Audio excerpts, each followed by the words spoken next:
Excited na ba ang lahat? Amen. 2023 last week ng year 2023 kaya pagbigyan niyo na si Pastor. Kasi 2 oras. Ayan, hindi naman. Ganun pa rin. Ayan. Sige po tayong lahat. At sabi nga, yung verse natin ngayong umaga ay kahit siguro hindi nyo nabuksan ang mga Bible ninyo ay kayang-kaya na. Na, sabi nga, tayo ngayon ay papunta ng bukas, unang araw na ng 2024. Alam niyo ba na ang pag-aaralan natin ngayon ay ang unang verse sa Bible? Ano kaya yun, yung unang verse sa Bible? Genesis 1 verse 1. Sino kaya makaka-recite? Sabay-sabay tayo. Ano sabi doon sa English? 1, 2, 3. In the beginning, God created the heavens and the earth, sa Tagalog, nang pasimula, nilikha ng Diyos ang langit langit at ang lupa. Tayo po'y manalangin. Hallelujah. Ama namin Diyos, salamat po sa napakagandang araw na ito. Salamat Lord God sa your awesome presence, Lord God, na kasama namin. Tuloy nga po Panginoon, kanina Lord sa aming pag-awit sa iyo Lord God, na isa rin po Lord ng way ng aming pag-worship sa iyo. Sa mga tinig na binigay mo sa amin, sa pinting ng aming puso, na may papasalamat, Lord God, pagpupurit pagsamba sa iyo. Salamat, Lord, dahil kinatagpo mo po kami. At alam po namin na ang iyong presensya ay namamalagi hanggang, Lord God, sa oras ito na pag-aaral namin ng iyong salita. Ikaw po ang mangusap, banal na Espiritu Santo, na sa huling mensahe, Panginoon, sa taon na ito ng 2023, tumatak ito sa amin, matuto kami, makuha namin ang iyong mensahe, nababaunin namin, Lord God, papasok, Lord God, ng 2024. Patuloy, Panginoon, na alam namin na ang iyong salita, Lord God, ay buhay. Lord, makapangyarihan, na kumikilos, Lord, at nagtuturo sa aming mga buhay, Lord God, sa aming pagharap, Lord God, sa mundong ito. At Lord, patuloy niyo pong gamitin ang iyong lingkod, ayon sa iyong kalooban, at patuloy ikaw ang siyang mahayag. Salamat po sa iyo, papurit parangal, ito ang dalangin sa pangalan ni Jesus. Amen. Amen. Palakpak na sa Panginoon. Palakpak na ng tagumpay sa Lord. Hallelujah. Amen. Sige po, makakaupo na po ang bawat isa. Ayan. Sige po, bago po ako magpatuloy, hayaan niyo po, nilagay ko rito sa aking notes na batiin ko kayo ng Merry Christmas. At ano ang sunod? Happy and bountiful New Year. Pag sinabi bountiful, masagana. Ano? Sabi nga po, masagana. Masagana. Parang mekos-mekos lang, pero masagana. Ayan na, isang magsaganang bagong taon sa bawat isa. Sino po ang nag-prepare na kagabi ng handa ngayon? Meron na ba? Mamaya pa. Kamusta naman yung mga handa nyo? Makakatawid ba ng bagong taon? Hindi ba yung mga pampabata? Ayan, so tawag doon, hinay-hinay lang din, ano? Ayan, so sabi nga po, alam ko na ang bawat isa ay excited na sa taong 2024. Amen? Amen. Pero ba ritong ayaw tumawid ng 2024? Lahat gusto, di ba? Excited. Na, sabi nga, kanina sa trabaho, talagang wala na kami ibang pinag-usapan kundi yung pagtawid sa 2024. Then, at the same time, nagkaroon din kami ng time na pagpag-usapan yung nakaraan ba, this 2023. Sabi nga, ang sarap isipin na ikaw ngayon ay nasa huling araw ng 2023. Amen po ba? Masaya ba kayo huling araw na? Ibig sabihin kasi, di ba, pag mayroong huling araw, may bagong yugto. Amen po ba? At darating nga ang bagong yugto ng 2024. Sabi nga po, na tunay po, pag sabi po kayo ng amen, kung totoo to tunay po na isang malaking pagpapala na tayo ay mabiyayaan na makatawid sa bagong taon. Amen. Amen? Amen. Alam niyo po, kanina, may dumating din na malungkot na balita. Hindi ko po alam kung aware na ang bawat isa, pero ang isa po sa kapatiran natin, ang kanyang nanay, at ang kanyang magiging kapatid sana, ay tumanaw po. Amen? Ang nangyari po ay tawag doon. Basta po, may isa pong pangyayari na hindi po inaasahan. No? Nanay po siya ni Sarah. Kilala niyo po si Sarah, no? Kasi po ang nanay niya ay tawag doon, pumutok na yung panubigan ng alas 9 daw ng umaga. Then, parang hanggang maaari maging normal ang panganak sana sa midwife. Pero may malungkot po pangyayari, hindi po kinaya ng nanay ni Sarah. nung dinala po sa ospital ay doon na po nangyari na talagang wala na sa malay. At yun na po natuluyan. So, kung titignan po natin, meron tayo ay nagdidiwang. At isa rin po sa katotohanan ay meron din naman mga nawawalan ng mahal sa buhay. Kaya nga po sabi ko, no, isang pagpapala talaga na mabiyayaan ang sino man sa atin na makatawid sa bagong taon. Amen po ba? Ibig sabihin, may plano pa ang Lord sa buhay mo. Amen. May gagawin pa ang Lord sa buhay mo, kaya pinapatawid ka pa sa 2024. Amen po ba? Amen. Pwede ba pasalamatan natin, Panginoon? Palakpakan natin ang Lord. Hindi pa tapos ang Lord sa buhay mo. Sabi mo sa katabi mo, hindi pa tapos ang Lord sa buhay mo. May papagawa pa siya sa'yo. May pagpapala pa siyang ibubuhos sa'yo. Amen? Hallelujah. Sabi nga po, no, kaakibat ng excitement natin sa paparating na bagong taon, ay hindi rin po maiiwasan na yung tawag doon bilang mga overthinkers, na hindi natin maiiwasan na isipin kung ano nga ba yung hatid at ano ba yung mga magiging ganap sa 2024. Amen po. Sabi nga po, no, sa dami na nangyayari ngayon sa mundo, may mga nagsasabi na may mga bago na namang mangyayaring ganyan, mayroong mga nanguhula, na meron din naman sa ibang bansa nangyayari talaga, may mga recession. Ibig sabihin talagang parang nagre-reset yung kanilang tawag doon, ekonomiya. Amen, may mga maraming nawawalan ng trabaho. Meron din naman mga bansa na talagang umaangat. No? Sabi nga, no, tawag doon, uncertain talaga kung ano ang mangyayari sa 2024. At mismo tayo, personally, hindi rin natin alam. Amen po ba? Kaya nga, huwag po kayo mag-alala, church. Ayan. Sabi mo sa katabi mo, huwag kang mag-alala. Kasi normal lang yan.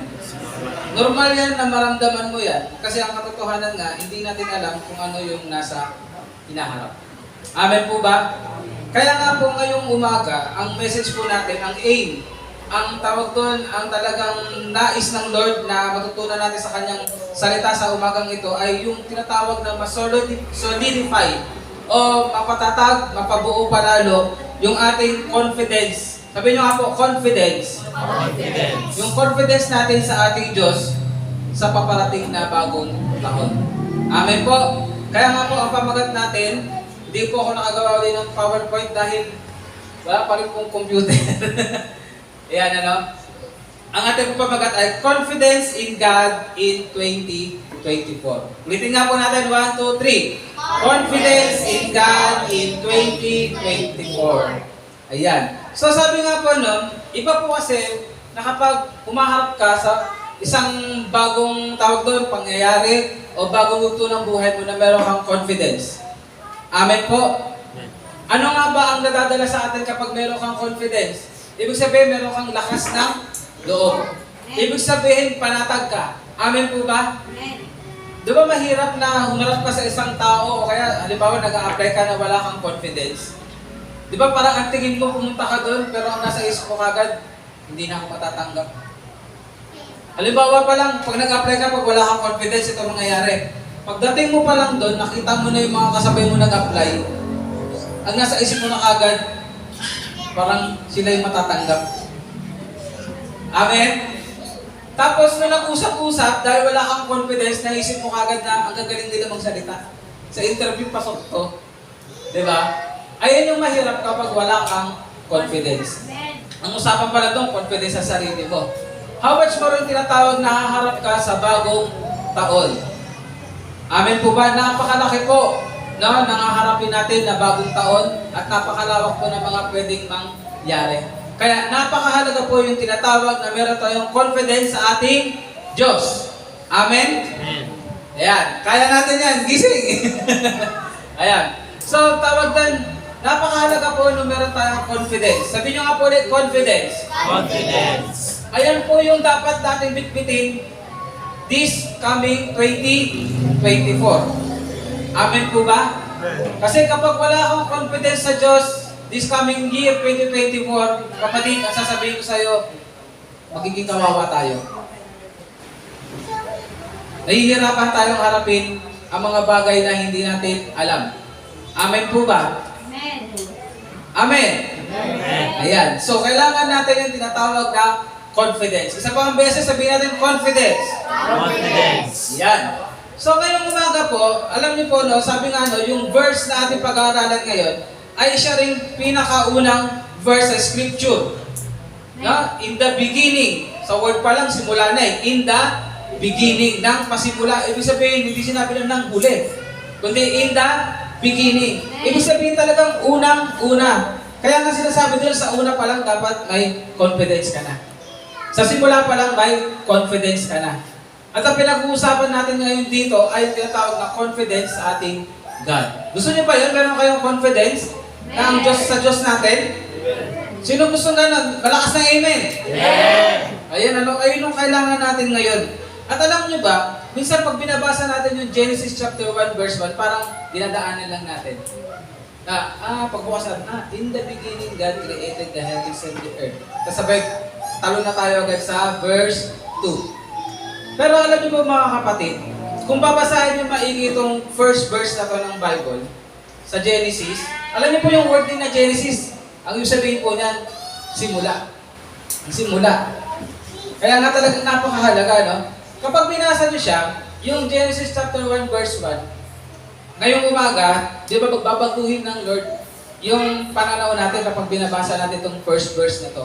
Kasi makikita natin dito sa first verse na to, na tuturuan tayo nito na tayo ay magkaroon ng tawag doon ng matinding tawag doon confidence sa ating Diyos.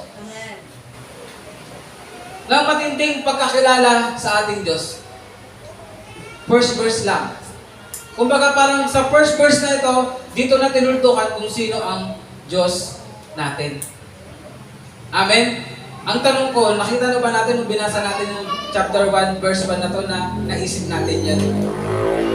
Marahil sasabihin natin hindi. Kasi parang napaka-natural lang o napaka-simpleng verse lang. In the beginning, God created the heavens and the earth. Pero ngayong umaga, hayaan niyo po na i-share ko sa inyo yung dalawang bagay. Sabi niyo nga po, dalawang bagay. Dalawang bagay. Ayan, dalawang bagay na matututunan natin tungkol sa ating Diyos sa verse na ito. Excited po ba ang bawat isa? Alam ko, papag-uusapan natin, natawa nga ako kasi yung prayer meeting, napag-usapan pa rin nila yung mahabang sermon o maikling sermon. Sabi ko, alam niyo, natural lang yun. No? Pero sabi ko nga, lagi tayong excited sa salita ng Lord, mapahaba o mapapaikli, o kung sino man ang magsasalita dito sa harap. Amen? Amen. Bakit? Kasi ang bawat nakatayo dito ay instrumento lamang ng Panginoon. Kasi ang totoo, ang Diyos ang nangungusap sa atin. Amen po ba? Ayan, so, laban lang. Sabi mo sa katabi mo, laban lang. Huwag mong hayaan na lagpasan ka ng salita ng Lord. Huwag mong hayaan na yung pagpapala ay makatulugan mo. Amen?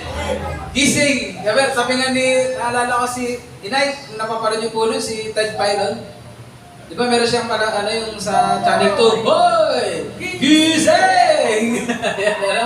Pero huwag naman kayo sibigan kung may natutulog ako gising. Baka magulat naman. Pero sabi nga, napakatindi ng first verse na ito. At ngayon po yung pag-aaralan natin ngayong umaga. Amen? So sabi nga po dyan, in the beginning, God created the heavens and the earth. Ayan. Wala po tayong PowerPoint, but alam ko po na ang bawat isa ay makakasunod. Amen? Yan. Huwag niyo pong isipin yung mga bata, kung maingay sila o malikot sila, hayaan lang natin sila. No? Kasi yung mga bata, lagi ko pinangawakan na sinabi ng Lord, hayaan silang lumapit sa Kanya. Amen po ba? So, focus na kayo kay Pastor, kahit narinig niyo maingay sila. Mga nanay, kayo nang bahala sa mga anak ninyo. Pero sige lang po, tuloy-tuloy lang po tayo.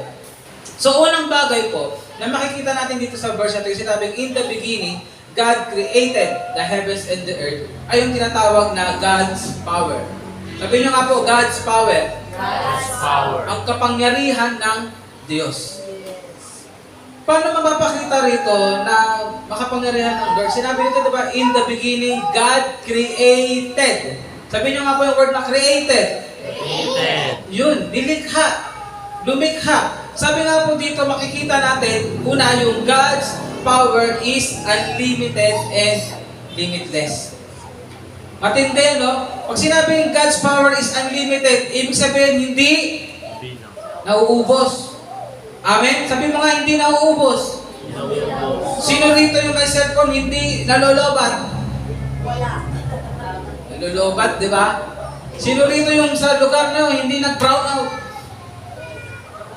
Wala, di ba? Nag-brown out pa rin. Sino rito yung gising 24 hours na hindi nangihina? Di ba? Limited, di ba? Limited tayo, yung power natin. Ayan, ano? Pati nga yung hugot na naman, wag na. 2024 na, tama na mga hugot. Di ba? Pero ang Panginoon natin, ang ating Diyos, talagang unlimited ang kanyang power. Hallelujah. Amen? At tinatawagan limitless, ibig sabihin, no boundaries. Sabi mo nga, no boundaries. No boundaries. Kumbaga ikaw, si Kuya Jury, may power yan sa bahay nila. Pero pag pumunta yan sa bahay nila, Kuya Renzi, wala na yan siyang power doon. Hindi niya pag pumunta siya, o Renzi, sumunod ka sa akin. Hindi na. Diba? Kasi may power doon si Tatay Arnel. Ganon din ang mga mayor. Ganon din ang mga presidente. Pero alam mo ba, ang ating Diyos, limitless ang power niya. Amen po ba? Sabi nga po dito, alam mo mga nilagay ako rito, mga puntos. God's power is unlimited and limitless. Paano? Unang-unang bagay kasi gusto kong makita, o gusto ng Lord na makita natin, yung grabe kapangyarihan ng Lord na He created things. Ayan. He created things out of nothing. Hindi ba kayo namamangha doon? Sa tuwing na alam nyo, sa tuwing naiisip ko yun, na ang ating Diyos, lumikha siya ng mga bagay mula sa wala. Amen? Si Ate Maris, magaling siya sa, tawag doon sa, yung ganito, ano ba tawag? Design. Amen? Pero pag sinabi ko kay Ate Maris, ora mismo ngayon, gumawa ka ng design dito ha. Yung magugustuhan ko ngayon din. Ano kaya sasabihin ni Ate Maris? Pastor, pag yung pambili nun pang design. Hindi ko naman kayang magbiglang lumabas ka. Di ba, ang hirap mag-isip na may hinihingi sa'yo, pero wala kang mapagkunan. Ang hirap na may bubuuhin ka, pero walang pyesa.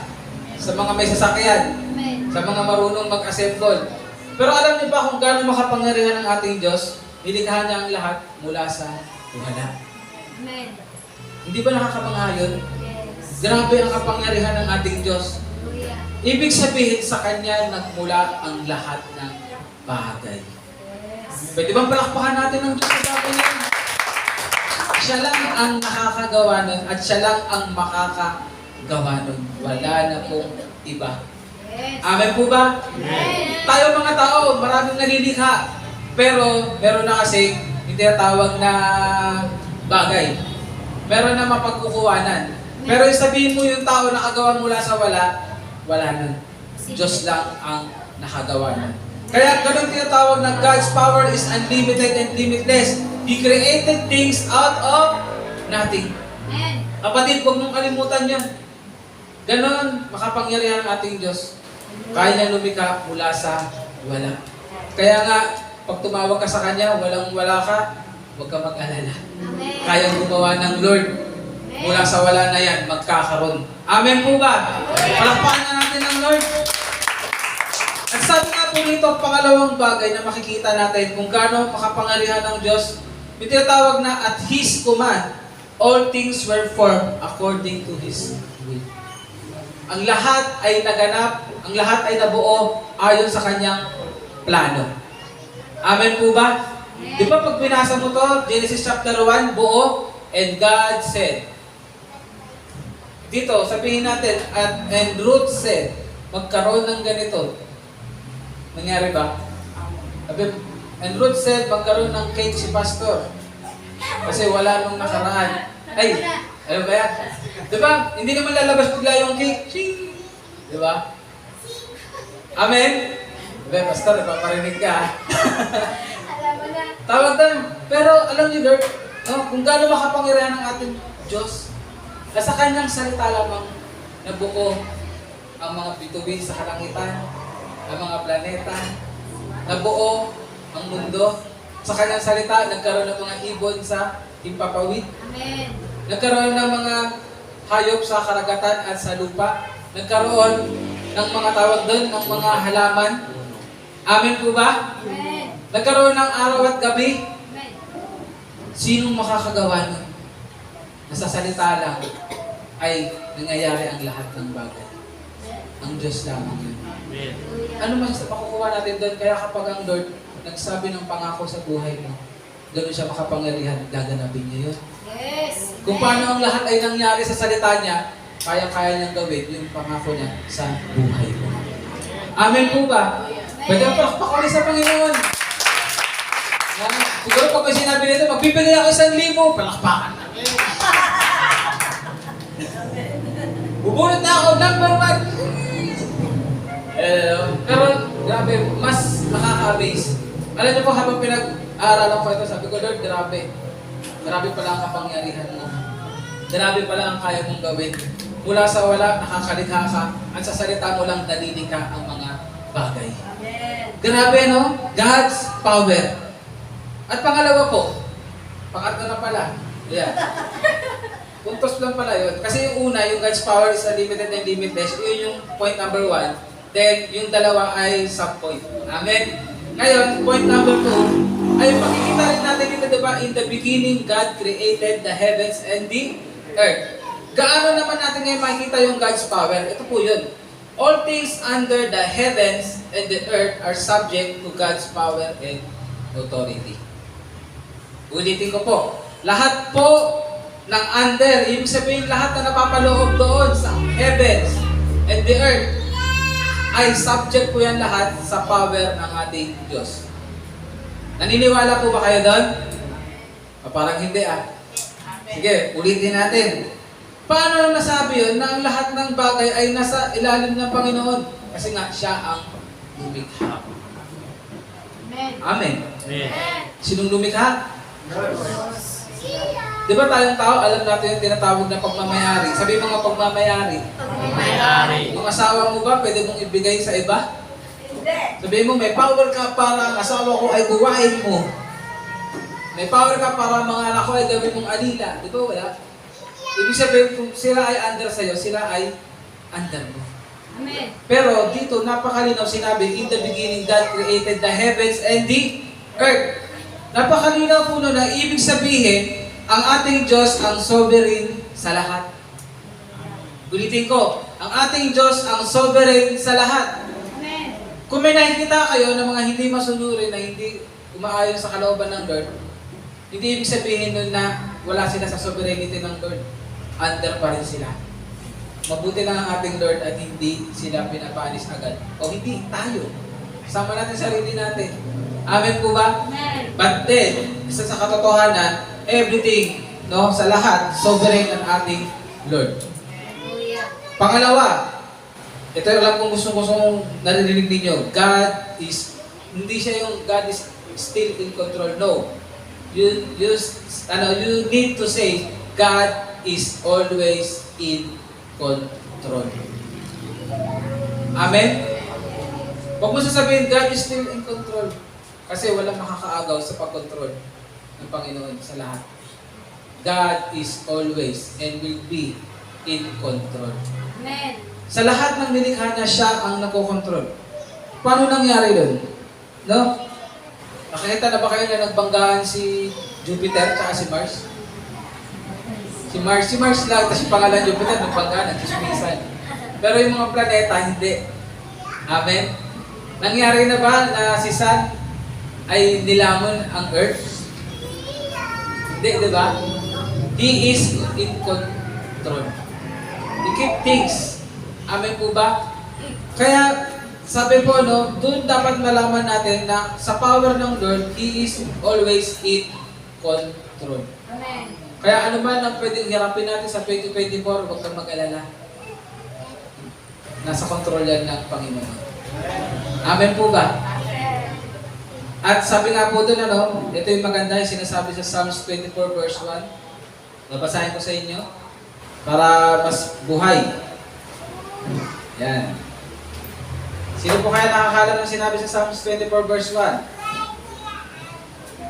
Ito po yung sinasabi sa Psalms 24 verse 1. The earth is the Lord's and everything in it, the world and all who live in it. Ano pong ibig sabihin itong sinasabi nito? Na ibig sabihin po, lahat po ay pagmamayari ng Diyos. Amen? Amen. At isa po sa katotohanan, wala pong nangyayari sa mundong ito na hindi alam ng Diyos o hindi inaalaw ng Diyos. Amen. Amen po ba? Ulitin ko. Walang nangyayari sa mundong ito na hindi alam ng Diyos at hindi inaalaw ng Diyos. Amen po. Amen. Kaya nga minsan, natural magtanong ng tao, bakit? Lagi ko natatandaan, tinuro sa amin ng teacher namin sa Bible School. Pwede tayong sagutin ng Lord, why not? Amen. Bakit hindi? Amen po ba? Kasi minsan ang tao talaga tayo parang entitled tayo masyado. No? Lalo na pag sinabi anak ka ng Lord, minsan makapagtanong ka sa Lord, Lord, bakit? Pero sovereign siya eh. Pwede yan sabihin, why not? Amen po ba? Nakukuha natin yung thought nun, bakit hindi? Kasi nga siya ang lumikha ng bagay, ng lahat, pwede niyang gawin kung ano ang gusto niyang gawin. Pero ganun ba ang ating Diyos? Di ba hindi? Naalala ko nga yung shinare natin ron kahapon kung sino ang ating Diyos. Grabe ang kanyang pagmamahal, abounding in love, natiisin, no? Mapagpasensya. Hindi niya binibigay sa atin ang katapat ng parusa ng ginagawa natin. Hallelujah. Amen? Amen. Kaya napakabuti ng Lord na sa lahat ng nangyayari dito sa mundo, no, hindi yun nangyayari na hindi niya alam at hindi niya permit. Sinabi nga sa salita ng Lord, maging ang buhay ng mga ibon. Yung mga namamatay ng mga ibon, alam ng Lord yun. Pinipermit niya yun. Kaya makakaasa tayo na lahat na nangyayari dito sa mundo, kung kilala mo ang Diyos, kilala mo makapangyarihan siya, makakaasa ka na mayroon siya mga bagay na ipepredict sa buhay mo this year 2024. May mga bagay siya rin na kaya niyang hindi niya i-permit dahil makapangyarihan siya. Amen po ba? Hallelujah. So, ang tanong ngayon dito, paano nga ba mabibuild yung confidence natin sa kapangyarihan ng Diyos? Tatlong bagay lang ito. Okay? Sana matandaan natin. Ito ang tandaan natin. Bingiti na yung asawa ko, sabi ko lang tatlong bagay. Tatlong bagay, isang puntos, sa 10 minuto. Hindi. Sa number 1 pa lang tayo How to build confidence is God's power. Unang-una, kasi ito yung minsan nawawala sa atin. Mga kapatid, always recognize God's power. Sabi mo nga, recognize God's power. Recognize God's power. Kilalanin mo ang kapangyarihan ng Diyos. Amen. Amen po ba? Amen. No? Aminin natin, nagkukulang tayo minsan sa pagkilala sa kapangyarihan ng Diyos. Minsan akala natin mas makapangyarihan talaga yung mga due date, mga bills. Amen. Kaya mga kasawa, nag-uusap din kami tungkol sa 2024. Meron kaming konting, ang tawag yan? Konting kiskisan. Hindi naman kiskisan sabihin ng sabihin, argumento na nga lang. Yung kiskis. Pinaganda ni Pax. Pinagandaan na nga lang eh. No, may mga arguments kami. No, pero pupunta pa rin kami doon sa dulo na nakapangyarihan ng Diyos. Na naranasan na namin sa pamilya namin kung paano nag-provide ang Lord, kung paano na sa kapangyarihan niya nangyayari yung mga bagay na hindi namin inaasahan. Amen? Kaya sa buhay natin this year, 2024, na papasok, para mabuild yung confidence mo sa Lord, recognize God's power. Sabi mo nga, recognize God's power. Recognize God's power. Lagi mong kilalanin ang kapangyarihan ng Diyos. Ano nga po yung kapangyarihan ng Diyos? Unlimited and limitless. Hindi na uubos at lahat ay kaya. Walang boundary. Amen po ba? Pag binigyan kita, yan, sabi nga daw, binigyan kita ng, tawag doon ng card, credit card, sasabihin ko, mag-shopping ka hanggang ilan ang gusto mo. Hindi mo mauubos ang laman niya. Anong gagawin mo? Magsa-shopping ka, di ba? Sinabi eh. Pero yun, sinasabi doon, katang isip. Pero yung recognize God's power is unlimited and limitless, Totoo yun, kapatid. Sabi mo sa tabi mo, totoo yun. Kaya magkaroon ka ng confidence na meron kang Diyos na grabe ang kapangyarihan. Amen po ba? Amen. Ayan. Pangalawa, ito yung tinatawag na rely on God's power. Sabihin mo nga sa katabi mo, rely on God's power. Rely on God's power. Okay lang na magtiwala ka sa tao.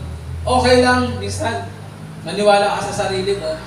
Pero huwag kang manangan ng buong buo dyan. Kasi ang totoo, dapat manangan ka ng buong buo. Sumandal ka ng buong buo sa kapangyarihan ng Diyos. Amen po ba? Amen. Totoo ba kayo? Amen. Ayun yung bit natin para magkaroon tayo ng confidence. At ito yung panghuli. Number 1 pa lang yan. Ayan. Yung tinatawag na submit to God's power. Sabihin nyo nga po, submit to God's power. Submit to God's power. Alam niyo po ba, isa sa magandang binigay sa akin ng Lord sa word na submit to God's power. Di ba po, ang kapangyarihan ng Diyos ay grabe. Kaya kung sino man ang hindi nagpapasubmit sa kapangyarihan ng Diyos, kinakalaban niya ang Diyos. Ang tanong, gaano ba makapangyarihan ng Diyos para magapi mo ang Lord? Magtatagumpay ka ba pag hindi ka napapasubmit sa power ng Lord? Di ba hindi? Ano mangyayari sa'yo pag niresist mo ang power ng Lord? Ha, matindi ang mangyayari sa'yo. Parang bumangga ka sa, matindi pa sa pader. Amen po ba? Kaya kapatid, sasabihin ko sa'yo, magpasakop ka sa kapangyarihan ng Diyos. Huwag mong kalabanin ang kapangyarihan ng Diyos.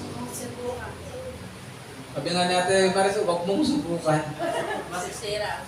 Amen po ba? Nauunawaan niyo ba? Gusto ko makita niyo eh. Yung kahalagahan. Yung mga tao, tayo rin minsan mga anak ng Lord. Pagdating sa submit to God's power, parang ayaw natin. Ang nangyayari, kinakalaban natin, ang tanong, kaya mo ba? Tatagal ka ba? Sabi mo sa tabi mo, tatagal ka kaya? Wag, kapatid. Kung hindi mo kaya, ang gusto ng Lord, magpasubmit ka. Yes. Amen po ba? Sabihin mo sa tabi mo, submit to God's power. God's power. Kasi kapag pag kinalaban mo, mararanasan mo yung tindi. No? Pero pag nagpasubmit ka, mararanasan mo yung pagpapala ng kapangyarihan niya. Sabi mo rin, tindi rin ng pagpapala ng kapangyarihan niya. Kaya yung tatlong bagay, ano yun? How we can build confidence in God's power. Una, recognize God's power. Pangalawa, rely on God's power. Pangatlo, submit to God's power. Grabe ang kapangyarihan ng Lord. In the beginning, God created the heavens and the earth. Sino makakagawa nun? Ang Diyos lamang. Amen po ba? Pwede bang palakpakan natin ng Lord? Ganun makapangyarihan ng Diyos na kasama natin this year 2024. Amen? Masaya ba kayo? May makapangyarihan tayong Diyos na kasama? Amen. Pangalawa. Alam ko, mas masaya kasi pangalawa na. 2 puntos lang tayo. Tawa na naman si Ate Juliet. Ayan. Pangalawa natin, ano na, yung pag-share ko ngayon, may excitement talaga eh. Kasi huling linggo ng taon, hindi dahil na huling linggo, hindi talagang ganun po kayo na-miss. Kung wala ako ng isang linggo, last week wala kami, na-miss ko kayo. Hindi, totoo yun. Kasi tawag doon, kapatiran tayo. Although kapatiran din naman mga kasama doon, iba talaga kapag mga tawag doon, mga kapatid mo sa pananampalataya. Amen? Kaya sabi ko, tawag doon, na-miss din kaya nila kami. Of course. Alam ba na, of course. Ayan. So, kaya grabe yung excitement na binigay sa akin ng Lord na mag-share sa inyo. Kaya pangalawa po, yung tinatawag na God's process. Ano yung una? God's power, ngayon naman God's process. Sabihin nyo nga po, process. Process. Sa call center, process. Pero, Tagalog, ano tayo dito? Process. Okay na yun. Process.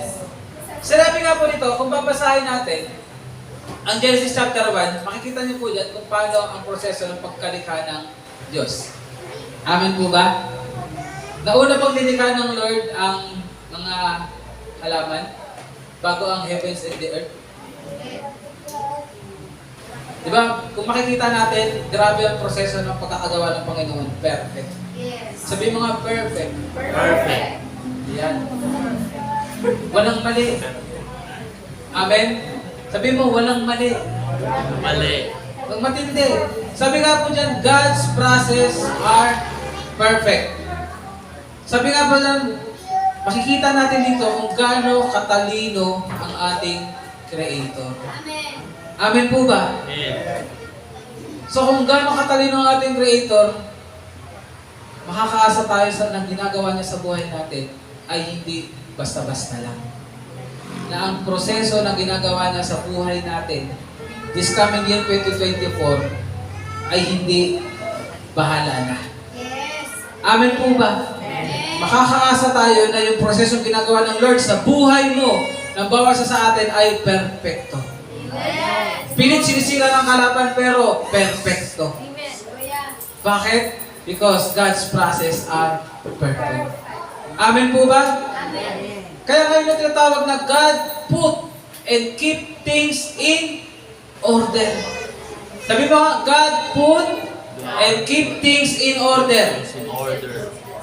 Kaya sino rito yung sa tingin mo sa buhay mo, yung pamilya mo parang wala pa sa ayos? Patuloy ka magtiwala na as you submit to God's power, as you submit to God's authority, inaayos ng Lord ang lahat sa buhay. Inaalay niya ang lahat according to His perfect and good will. Pwede bang palakpakan natin ang Panginoon? Kung paano ang pagkakalikha ay napakaganda pag binasa mo. First day, second day, at ang sinabi nga doon sa sixth day, doon lang naganap na ang Diyos hindi lang siya nagsalita, kundi hinulma niya ang tao. Amen po ba? Kapatid, tingnan mo yung katabi mo. Hinulma ka ng Lord. Sabi mo, hinulma ka ng Lord. No? Hindi kasi natin lang. Ganun tayo, special na ginawa ng perfecto na Diyos. Amen po ba? Kaya nga sa buhay mo, actually everything is in perfect order, nasira lang ng kasalanan.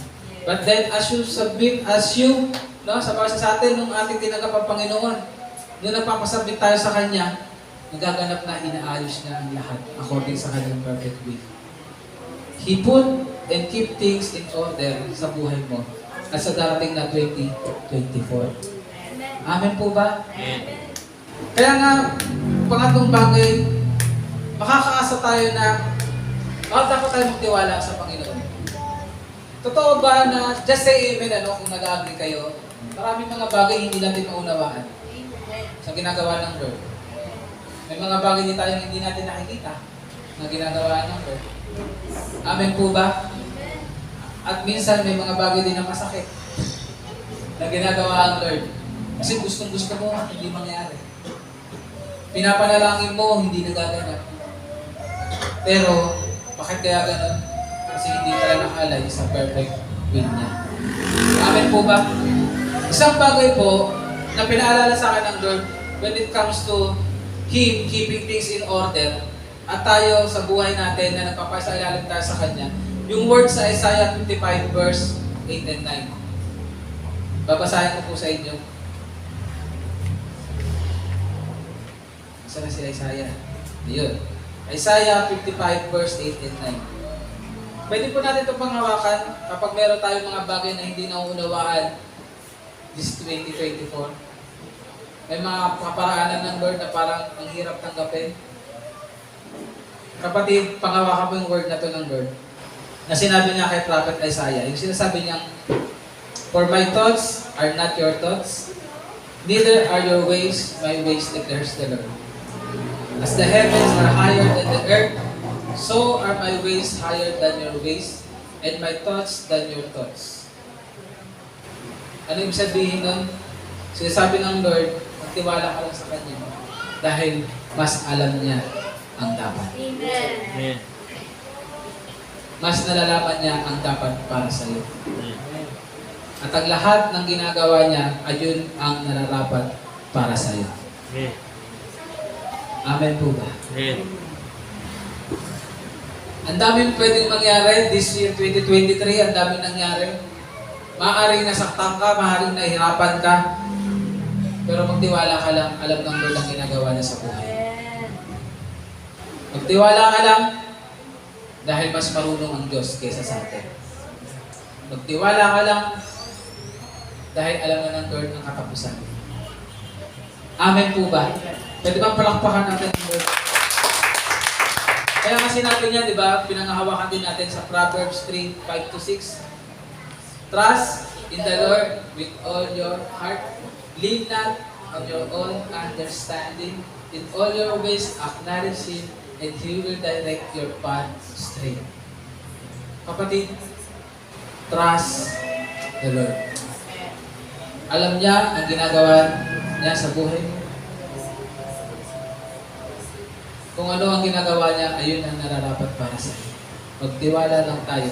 In this year, 2024, sa pagharap natin sa bagong taon na ito, hindi nagbabago ang ginagawa ng Panginoon. He keep and put things in order in your life.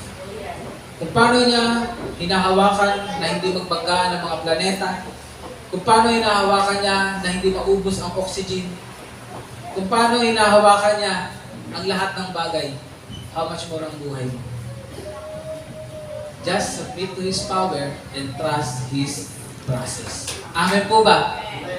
Kaya nga, how to build confidence in God's process? Ito yung tinatawag na una, trust and acknowledge God's process. Magtiwala ka lang at lagi mong pasalamatan ang ginagawa ng Lord sa iyo. Kaya nga pangalawa, appreciate God's process in your life. Kaya nga dapat tayo mga mananampalataya, hindi nawawala sa atin yung word na thank you. Thank you, Lord, for this day. Pagdating ng gabi, thank you, Lord, na natapos ng araw na ito. Salamat po sa lahat na nangyayari. Alam ko, you are always in control and everything that you are doing in my life, no, ayun yung nararapat. Amen po ba? Amen. Kaya nga pahuli, ito, be patient and hopeful about God's process in your life. Hindi matyaga ka lang. Kung ano pangako ng Lord sa'yo, gaganapin niya. Kung ano yung sinabi niya, gagawin niya. Magtiwala ka. Tataguhin mo kung ano yung pinangako niya sa'yo. Amen po ba? Kapag sinabi pinangako niya sa'yo, maaaring hindi yan yung gusto mo. Pero ibig sabihin nun, mas above pa yan doon sa ninanais mo. Amen po ba? Pwede ba palakpakan natin ang Lord? Ano yung dalawang bagay na pinapakita sa atin dito sa Genesis chapter 1 verse 1? God's power and God's process. Amen po ba? Amen. Isang verse lang pero napaka-tindi ng mensahe. Na iba po ang pagbasa ko dito nung binigay. Alam niyo po, nakakatuwa. Bigyan ko na kayo ng simpleng testimony. Binigay sa akin ito ng Lord doon sa Quezon. Habang nagkakaroon ng gawain, habang nag-aawitan, biglang nangusap ka ng Lord, ito ang isi-share mo sa linggo. O diba, ganun ka-special ng FCC San Jose. No? Biglang nangusap talaga sa akin na Genesis chapter 1 verse 1. Sabi ko, Lord, hindi ko iniisip na ganun yun. Pero nung time na yun, yung tawag na binulat ng Banal na Espiritu sa akin yung mensahe niya about God's power and God's process. Napakamakapangyarihan ng Lord. No, unlimited and limitless. We just need to trust, no, acknowledge His power, and submit to His power. Then, no, trust His process in our lives. Sabi nga po, ito yung kailangan nating confidence na dalihin natin, i-carry on natin sa year 2024. Amen po ba? Meron kang Diyos na makapangyarihan at meron kang Diyos na alam niya kung ano ang ginagawa niya sa buhay mo. And that He is always in control. Kapag maisip mo pa lang na He is always in control, magkaroon ka ng kapanatagan. Kasi matalino ang Diyos mo at alam niya ang ginagawa niya. Amen po ba? Kaya nga no, we can certainly rely on His unlimited and limitless power. And we can rest assured that His process in our lives are always good and perfect, and that He will see us through. Kapatid, hindi natin alam ano ang mangyayari sa 2024, but then makakaasa tayo, alam ng Diyos kung ano lang ang meron sa 2024. At alam na ng Lord kung ano ang para sa atin sa 2024. Kaya makakaasa tayo sa kapangyarihan ng Diyos Amen. at makapagtiwala tayo sa prosesong ginagawa ng Lord sa buhay natin, sa pagharap natin sa 2024. Kaya nga, we will have that confidence in God in 2024. Matindi na po ba ang confidence sa Diyos sa 2024 na darating? Amen. Kapatid, wala nang ibang tawag doon na matindi ang confidence pagdating ng 2024 kundi ang mga anak ng Diyos. Dahil kilala mo ang Diyos na pinaglilingkuran mo. Kilala mo ang Diyos na nagligtas sa iyo. Amen po ba? Palakpakan natin ang Panginoon. Hallelujah. Tayo pong lahat ay tumayo.